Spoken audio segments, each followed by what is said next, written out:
Scorpio, selamat datang di Fortune Star 222 sama gue Lucky yang siapa bacain energi kalian di bulan Januari tahun 2023. Tahun baru, maaf kalau telat ya, semoga gak basi. Anyway, seperti biasa ini general reading, jadi ambil yang sesuai dan tinggalkan yang tidak sesuai, jangan paksain untuk sesuai. Cross watcher, siapapun kalian yang sedang berusaha dengan Scorpio, kalian welcome untuk join karena energi kita suka ketukar, jadi sangat mungkin pesannya juga buat kalian ya. Kalau nggak sesuai, gue saranin nggak hanya nonton sun sign kalian, which is Scorpio, tapi nonton juga moon sign dan rising atau ascendant sign kalian. Karena energi semesta sama buat semua, tapi yang membedakan adalah tempat, tanggal, dan jam lahir kalian. Setiap orang berbeda moon sign dan rising sign. Nggak semua Scorpio sama kan? Anyway, langsung aja gue mulai dengan Lenormand ya, untuk melihat apa yang terjadi pada Scorpio di bulan Januari 2023. 3 kartu aja please. Apa yang terjadi pada Scorpio di bulan Januari 2023.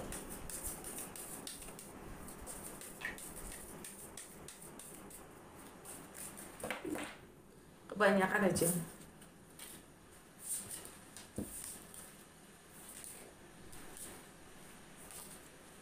Snake, Lily, shit, ouch, under the deck, man. Oke, jantung bacaan kalian, Lily.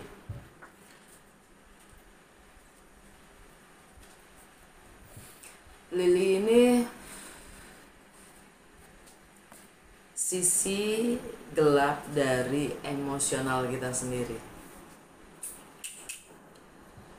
Kalau bahasa astrologinya dia Lilith, asteroid, asteroid bukan planet tapi asteroid. Yang mana the dark side of the dark moon, the dark side of the moon. Ya, dia hal-hal yang kita suka tekan, dari perasaan-perasaan yang kita suka tekan, atau sisi emosional kita yang kita suka tekan, itu Lilith. Kalian mencoba untuk mungkin mengontrol ya.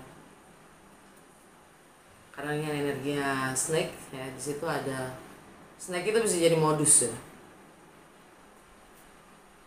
agak licik ya.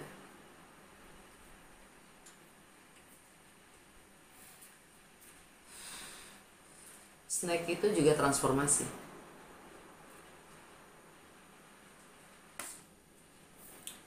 Hal-hal yang tersembunyi. Jadi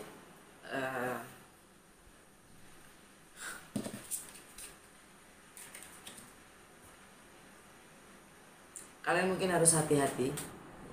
Lagi-lagi energinya dua arah ya, nggak ada energi cuma searah tuh, nggak ada, pasti tektok. Hati-hati, entah itu secara internal kalian harus melihat, hati-hati ya, dengan perilaku kita sendiri, perilaku kalian sendiri ya. Kalian, hidup itu berkah juga kutukan. Apa yang kita lakukan buat diri kita sendiri, kita lakukan buat orang lain. Apa yang kita lakukan ke orang lain, kita lakukan buat diri kita. Apa yang kita lakukan buat diri kita, kita lakukan ke orang. Anyway, akan kembali kok. Jadi apapun yang, bagaimana kalau kita nggak nyadarin yang di dalam ya, itu akan mewujud pada orang lain, akan berbuat pada kita. Ya nggak sih? Dan ada shift di sini adalah endurance ya. Kalau kalian tidak mengungkapkan ya, kalau kalian mencoba menekan terus sisi emosional kalian, itu yang kalian harus ungkapkan semestinya ya, kalian akan terus mencoba untuk terus bertahan. Istilahnya kalau bahasanya gue, kalau semesta membuat lo goyang di suatu tempat, membuat cobaan-cobaan. Itu karena sebenarnya karena lu udah nggak cocok di situ, bukan supaya lu bertahan. Makanya sengaja semesta bikin lo nggak betah di suatu situasi.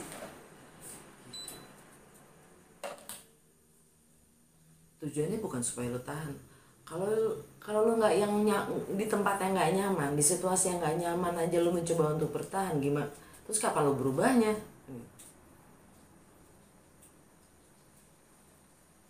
Gimana kalau lo nyaman? Alam bawah sadar kalian, men. Entah mungkin ini berkaitan dengan seorang laki-laki, ya, atau ini berkaitan juga dengan tindakan kalian, apa yang kalian akan lakukan. Karena men itu juga bisa dibilang yang, yin yang. Yin itu feminin, yang itu maskulin. Yang itu lebih sifatnya tindakan. Ya.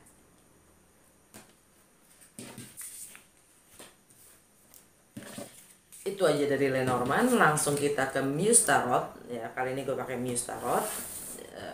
Bosen dengan Lucky Tarot.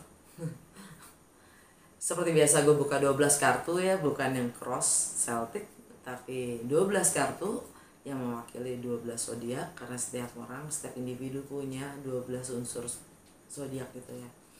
Dan gue mungkin gak akan baca semuanya, tapi hanya kartu-kartu yang bersinggungan energinya dengan energi planet yang ada saat ini. Oke, langsung aja. Apa yang Scorpio perlu ketahui di bulan Januari 2023?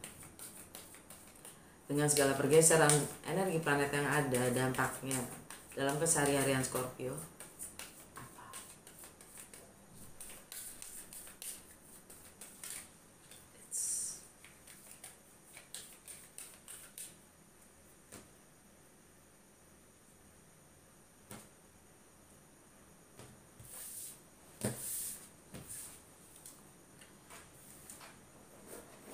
Oke.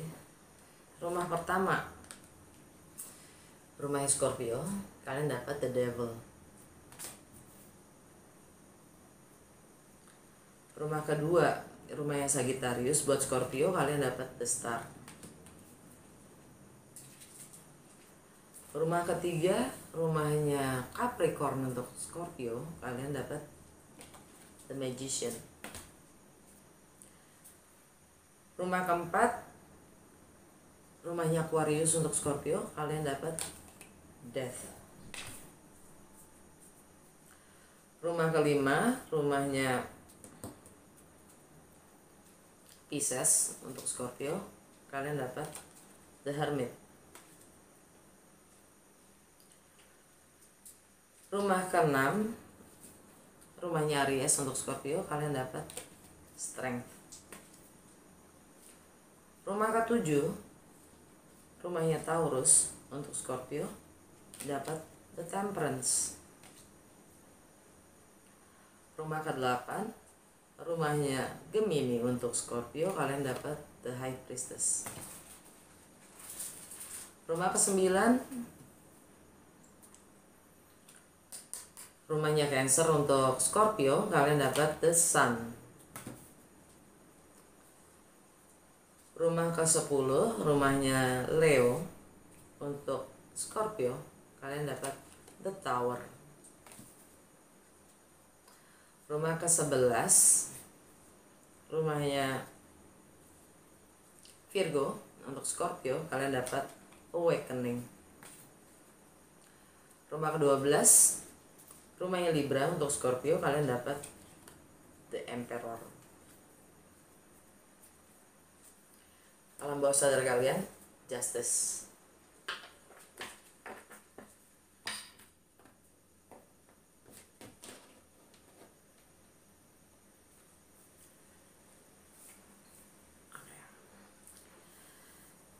Alam bawah sadar kalian secara general di bulan Januari ini Justice. Kalian menurut keadilan.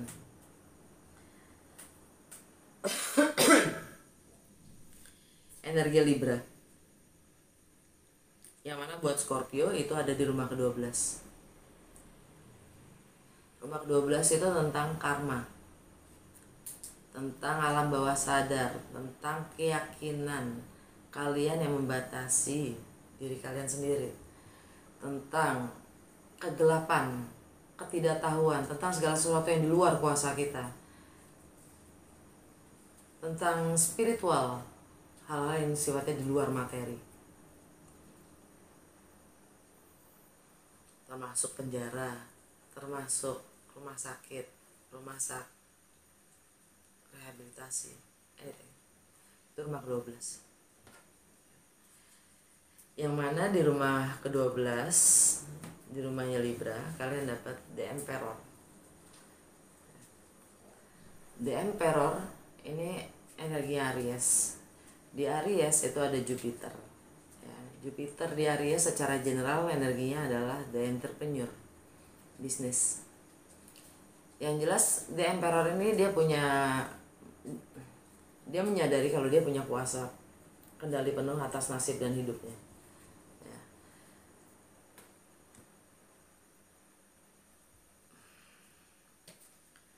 Buat Scorpio, rumahnya Aries itu ada di rumah ke-6. Rumah kesehari-harian, rutinitas, ya. Bagaimana kalian melayani orang lain, tentang kesehatan, tentang bagaimana kalian mengorganisasi waktu. Ya. Di rumahnya Aries kalian dapat Strength. Ini energi Leo.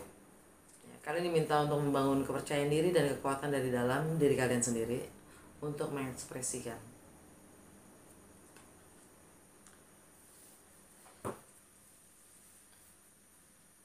Kemampuan kalian sendiri untuk kemampuan kalian dalam bertindak, karena Emperor ya. Kalau kalian emang menguasai alam bawah sadar kalian menyadari alam bawah sadar kalian menyadari keyakinan kalian sendiri, bahkan karma kalian, ekspresikan.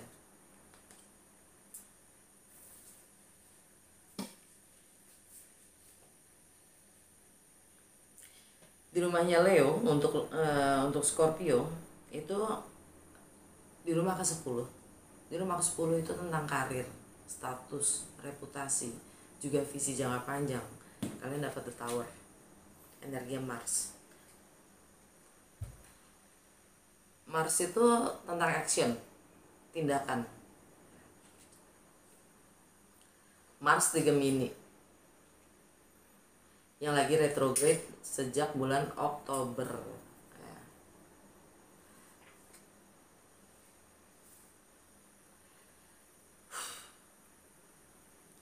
Di rumah Gemini buat Scorpio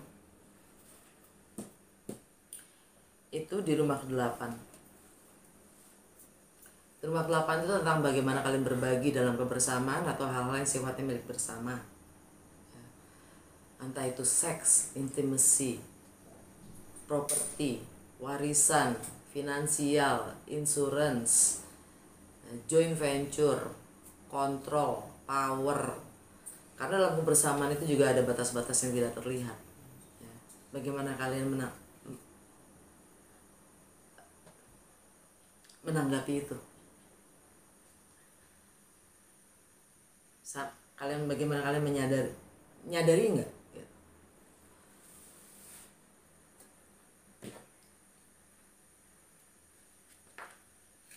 Di rumah ke-8, di rumah Gemini, kalian dapat High Priestess, energi Pisces. Kalian mungkin silence. Itu kenapa kalian ada dapat Lilith di sini ya. Kalian coba diam, mencermati, tidak berbicara, tidak mengungkapkan, hanya menerima.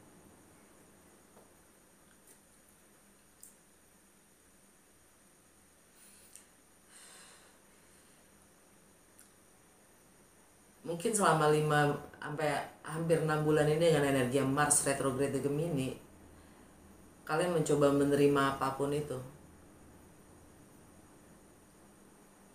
dengan melakukan segala hal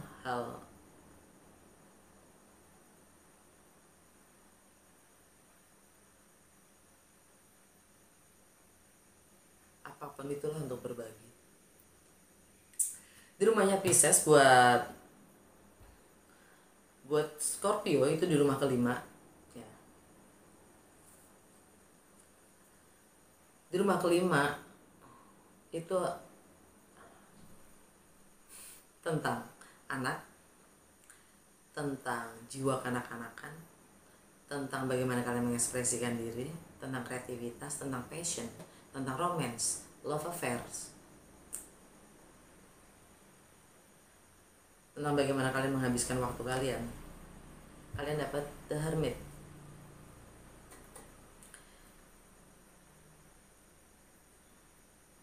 Bagaimana kalian having fun? Diam.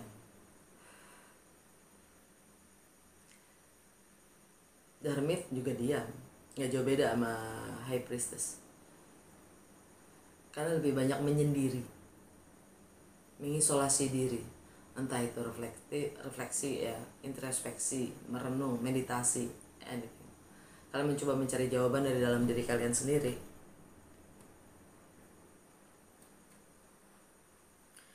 Tapi ini di rumahnya Pisces ya. Yang mana di dalam Pisces itu di Pisces itu ada Neptune. Neptune itu tentang imajinasi, tentang visi, tentang mimpi, tentang idealnya. Neptune kemarin Desember dia baru direct ya, setelah 6 bulan dia retrograde.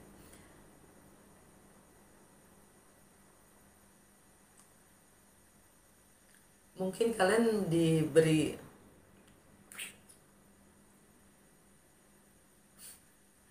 pencerahan. Kalian dapat pencerahan dari introspeksi kalian, meditasi kalian, merenungnya kalian ya.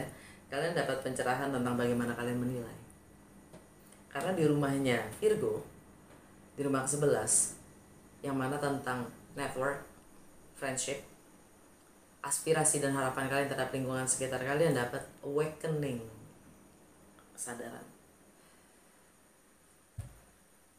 Kalian dapat pencerahan. Ini kalau di kartu tarot yang lain namanya judgment. Judgment. Kalian telah salah menilai.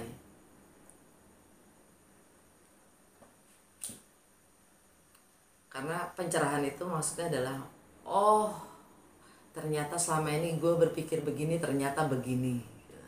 Ternyata tidak seperti yang kalian pikir. Anyway, judgment itu bagaimana kita menilai ya. Dimana itu adalah pengakuan kita, sadari atau tidak sadari. Karena yang memberi nama, mendeskripsikan apapun itu adalah diri kita. Jadi bagaimana kita menilai, kita memberikan pengakuan tentang siapa kita kan.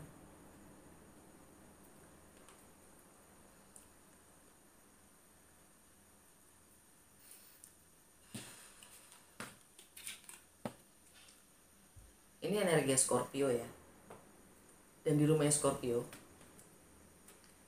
di rumah kalian sendiri, kalian dapat apa? The Devil. Toxic. Ketergantungan. Kecemasan, ketakutan. Addiktif. Ya. Ini energinya Capricorn. Karena ini di rumahnya Scorpio di rumahnya Scorpio dan kalian Scorpio itu adalah citra diri kalian sendiri.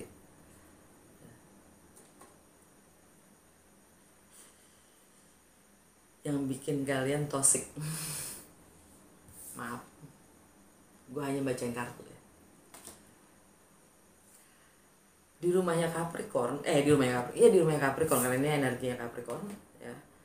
Buat Scorpio itu di rumah ketiga. Rumah ketiga itu tentang persepsi, mindset, intelektual, segala pengetahuan, wawasan, pengalaman yang kalian dapatkan dari kecil hingga saat ini tentang bagaimana kalian berkomunikasi.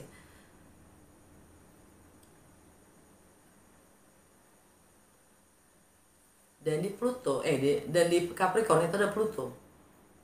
Dan juga ada Merkuri yang lagi retrograde. Dan di rumah ketiga, di rumahnya Capricorn, kalian dapat apa? The Magician. Energinya Merkuri. Merkuri lagi retrograde. Yang tujuannya, maksudnya energi Merkuri retrograde itu nge-review lagi. Persepsi kalian itu berdasarkan apa?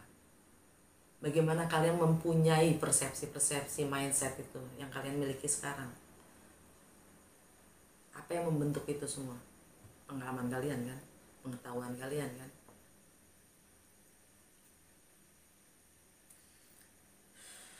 Dan Pluto di situ. Pluto itu planet transformasi. Snake. Ya, ular.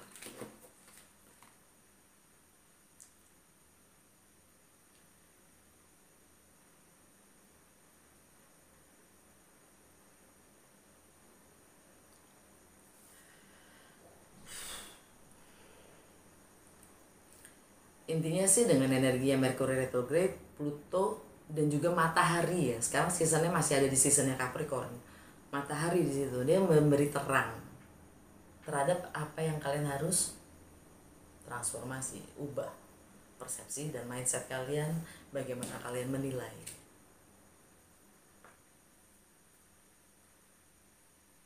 Karena dengan energi awakening ini kalian mendapatkan 2 kesempatan lagi untuk merubah atau memperbaiki atau mengakhiri cara kalian menilai persepsi kalian sendiri dengan pendekatan yang berbeda.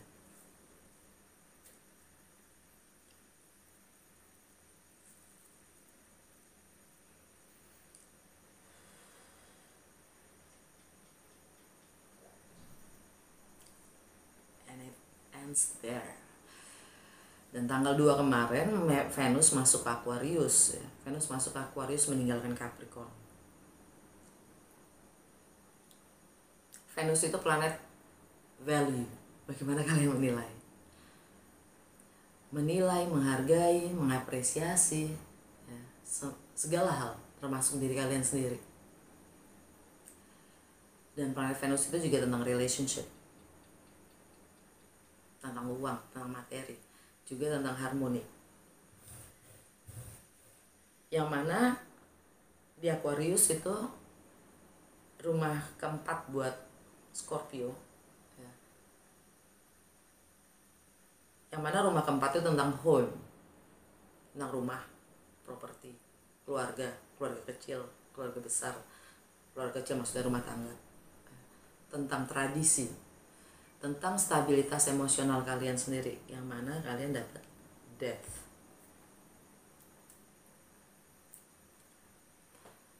Yang memang sudah mati, yang sudah tidak bermanfaat atau tidak berguna, sebaiknya ditinggalkan. Yang sudah tidak selaras, tinggalkan. Ini energinya Pluto, lagi-lagi cara berpikir kalian, mindset dan persepsi kalian, bahkan cara berkomunikasi mungkin.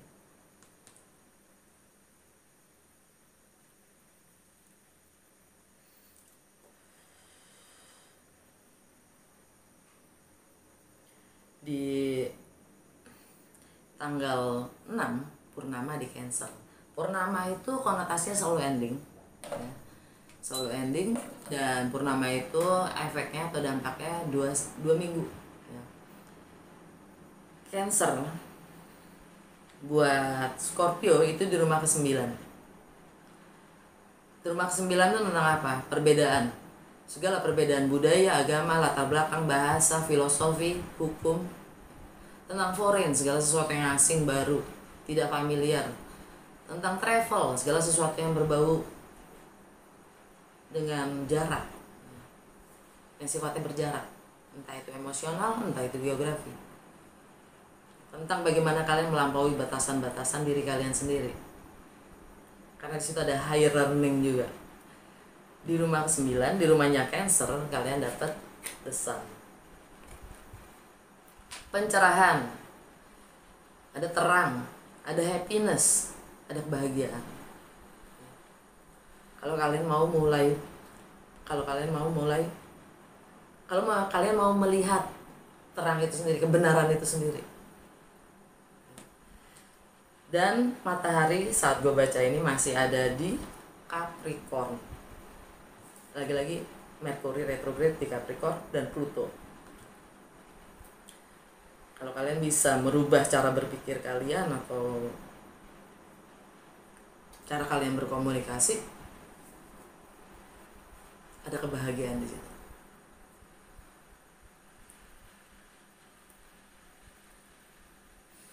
Tanggal 12 Merkuri Mars direct di Gemini setelah 5 atau 6 bulan ya. Gue udah jelasin itu, nggak perlu gue ulang ya. Yang jelas Mars di Gemini itu sampai akhir Maret. Layaknya mobil, motor udah lama nggak dipakai, kalau kita mau pakai harus kita panasin dulu. Begitu juga dengan Mars ya. Sebelum dia bisa meninggalkan Gemini, dia harus panasin dulu. Sebelum dia bisa jalan lagi, dia harus panasin dulu. Pemanasannya itu ya sampai bulan Maret. Bagaimana kalian mencermati ya, mendengarkan intuisi kalian sendiri tentang kebersamaan, ada batas-batasnya.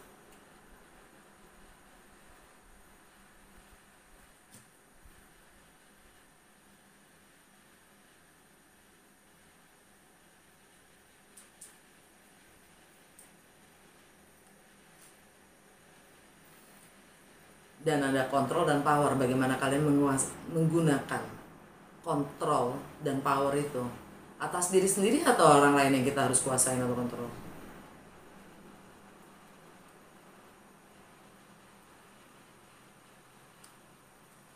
Snake di sini juga manipulatif ya, hati-hati.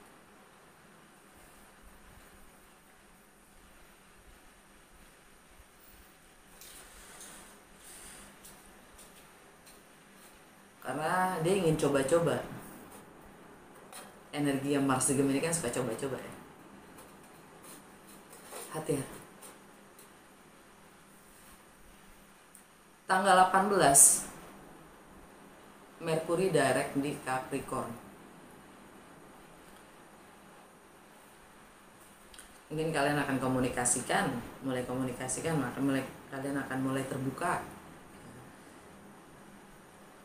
dengan persepsi yang baru, mindset yang baru. Dengan energinya Merkuri direct, kalian mulai travel mungkin ya. Tanggal 20 Matahari masuk ke Aquarius meninggalkan Capricorn.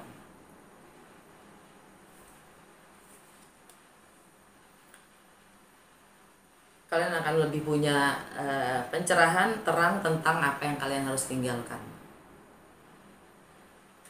Dengan energi matahari di situ. Dan new moon di Aquarius tanggal 21. Kalian punya spirit yang baru ya, ingin memulai sesuatu yang baru, mungkin rumah yang baru, kebiasaan baru.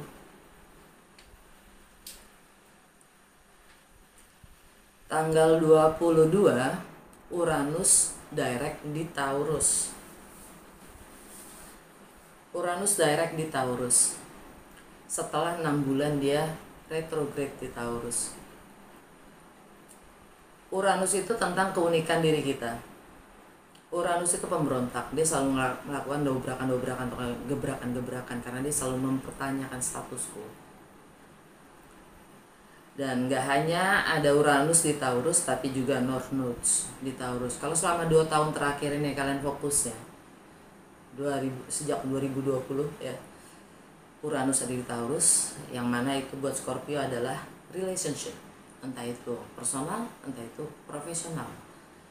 Yang mungkin kalian gak banyak menyadari itu juga tentang relationship dengan kesadaran tertinggi kalian sendiri.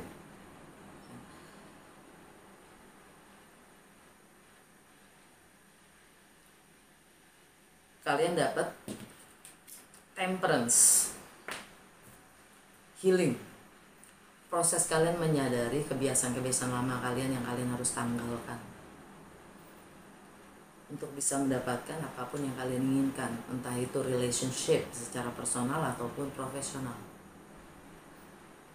Karena yang kalian harus jaga relationship yang paling ini adalah dengan kesadaran kalian sendiri yang tertinggi.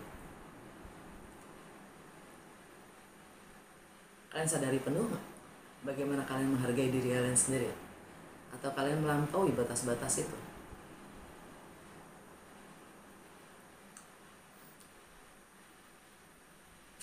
Tanggal 26, Venus masuk ke Pisces meninggalkan Aquarius.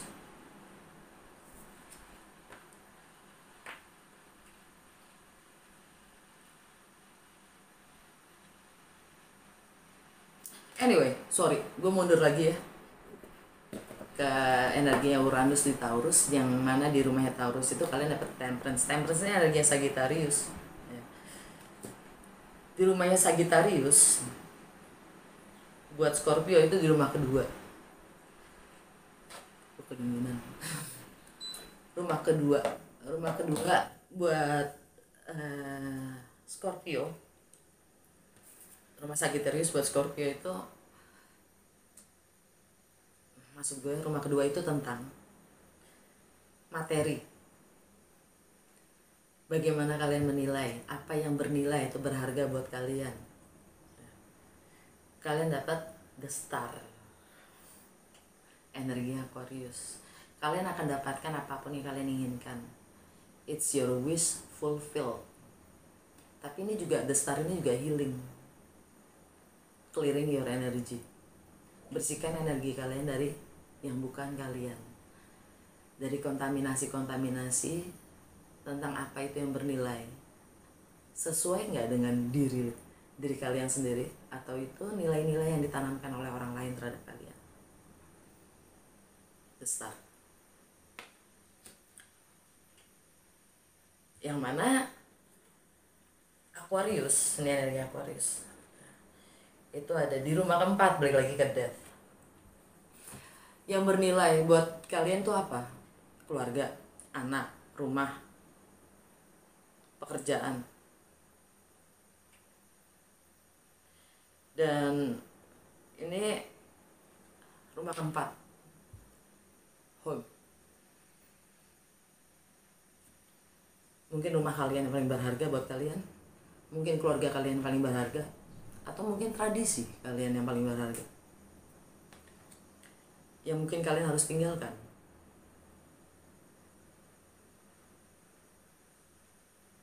Dan di Aquarius itu juga ada Saturn ya, karma duniawi.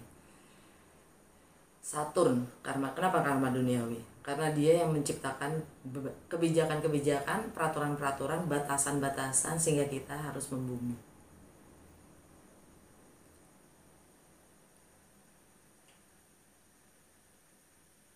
Dan di Aquarius ada Venus. Bagaimana kita menilai, menghargai.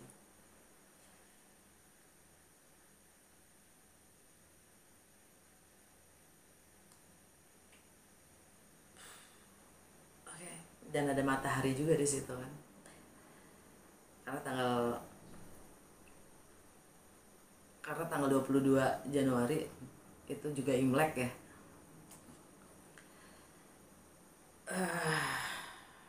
Itu udah, matahari udah ada di Aquarius, ada new moon juga di situ kan, ada Saturn juga. Bagaimana kalian melampaui batas-batas kalian sendiri, karma duniawi kalian.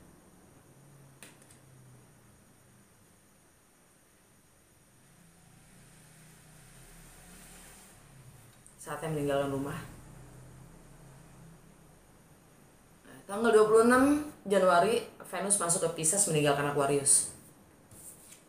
The Hermit.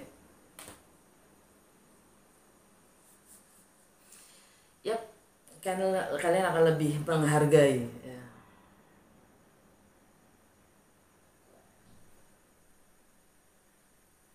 Setelah mendapatkan pencerahan. Pencerahan di sini karena kalian menyadari kalau kalian salah menilai. Oke, heavy enough, cukup berat buat Scorpio. Langsung aja kita ke kartu terakhir, kartu literary, which is oracle card, petunjuk dan saran untuk Scorpio di bulan Januari. Satu kartu aja. The Rabbit. The Rabbit itu lucu. Mudah bikin orang itu jatuh cinta. Sangat menarik perhatian orang-orang dengan kelincahannya, bikin orang gemes. Satu yang kalian harus sadarin, kelinci itu juga punya watak yang cerdik, tapi play the victim. Ya, dengan kecerdasannya, dengan kecerdikannya ya, dia mudah bermain menjadi korban. The Rabbit. Cuma ngingetin aja nih, kalian dapat snake ya, ular, Lilith, dan endurance. Oke, Scorp, ini general reading ya. Kalau kalian butuh personal reading, di bawah ada nomor WA gue, kalian bahas aja ya, tinggal WA gue. Semoga resonate dan berguna. Kalau ya jangan lupa untuk like, comment, dan share.